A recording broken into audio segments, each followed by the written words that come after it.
ఏపీలో కూటమి కీలక నేతలు రేపు సమావేశం కానున్నారు. CM Chandrababu, deputy CM Pawan Kalyan, BJP AP అధ్యక్షుడు మాధవ్ భేటీ కానున్నారు. ఈ సమావేశానికి కొంతమంది మంత్రులు కూడా ఆహ్వానం అందింది. మూడు పార్టీల అగ్రనేతలు, మంత్రులు సమావేశమై కీలక అంశాలపై చర్చించనుండటంతో రేపటి భేటీ ప్రాధాన్యం సంతరించుకుంటోంది. రేపటి సమావేశం తర్వాత కీలక నిర్ణయాలు వెలువడే అవకాశం ఉంది.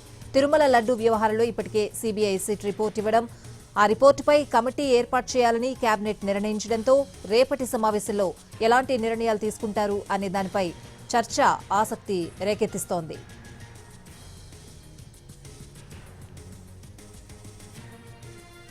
ఏపీలో కూటమి కీలక నేతలు రేపు సమావేశం కాబోతున్నారు. CM Chandrababu, deputy CM Pawan Kalyan, BJP AP అధ్యక్షుడు మాధవ్ భేటీ కానున్నారు. ఓవరాల్ గా అప్డేట్స్ అడిగి తెలుసుకుందాం. మా ప్రతినిధి ప్రసన్న లైవ్ లో సిద్ధంగా ఉన్నారు. ప్రసన్న, ఈ భేటీ ప్రాధాన్యత ఏంటి?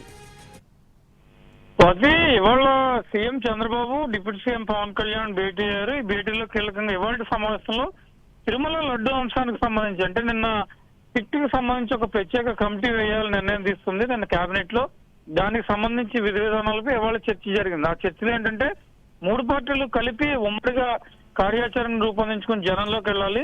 తిరుమల లడ్డు వ్యవహారానికి సంబంధించి ఇప్పటికే వైసీపీ చేస్తున్న విమర్శలు కావచ్చు, సోషల్ మీడియాలో జరుగుతున్న ప్రచారం కావచ్చు, వీటన్నింటినీ తిప్పికొట్టకపోతే కనుక జనంలో తప్పుడు సంకేతాలు వెళ్లే అవకాశం ఉంది. కాబట్టి దీనికి సంబంధించి ఒక కార్యాచరణ రూపొందించే దిశగా ప్రయత్నాలు జరుగుతున్నాయి. అందులో భాగంగానే రేపు చంద్రబాబుతో బీజేపీ చీఫ్ మాధవ్, అదేవిధంగా డిప్యూటీ సీఎం పవన్ కళ్యాణ్ భేటీ అవుతున్నారు. ఈ భేటీలో కూడా ఉమ్మడి కార్యాచరణకు సంబంధించి ఏం చేయాలి, ఎందుకంటే నిన్ననే మంత్రులతో మీటింగ్ పెట్టి కూటమి మంత్రులు కూడా కలిసి రావాలి. కేవలం ఇది తిరుమల తిరుపతి దేవస్థానం ఇష్యూ టీడీపీకి ఒక పార్టీకి సంబంధించి కాదు, కూటమిలో ఉన్న మూడు పార్టీలు భాగస్వామిగా ఉన్నాయి. కాబట్టి మూడు పార్టీలు తిప్పికొడితేనే జనంలో మంచి సంకేతాలు వెళ్తాయనే ఉద్దేశంతో ప్రధానంగా ఈ సమావేశం జరుగుతుంది.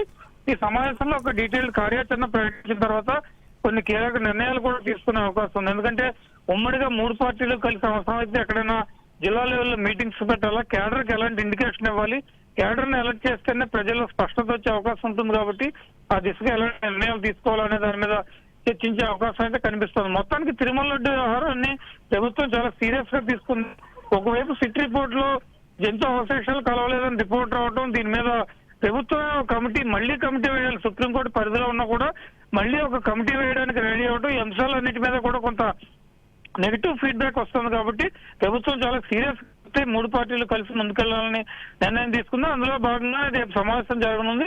ఈ సమావేశానికి మంత్రులు కూడా కొంతమంది కూటమిలో మంత్రులు సత్యకుమారు, పార్థసారథి, ఇతర మంత్రులను కూడా ఆహ్వానించారు. ఎంతమంది మంత్రులు వస్తారు ఏంటి అనేది కొద్దిసేపట్లో మనకి పూర్తి స్థాయిలో స్పష్టత వస్తుంది. మొత్తానికి అటు చంద్రబాబు, పవన్ కళ్యాణ్, బీజేపీ చీఫ్ మాధవ్ కలిసి ఒక కీలక సమావేశంగా రేపు దీన్ని చెప్పుకోవచ్చు. ఈ సమావేశంలో తిరుమల లడ్డు అంశం, తాజా రాజకీయ పరిణామాలతో పాటు ఇతర అంశాలు కూడా చర్చకొచ్చే అవకాశం అయితే మనకి కనిపిస్తూ ఉంది. రైట్ ప్రశ్న, థ్యాంక్స్ ఫర్ ద అప్డేట్స్.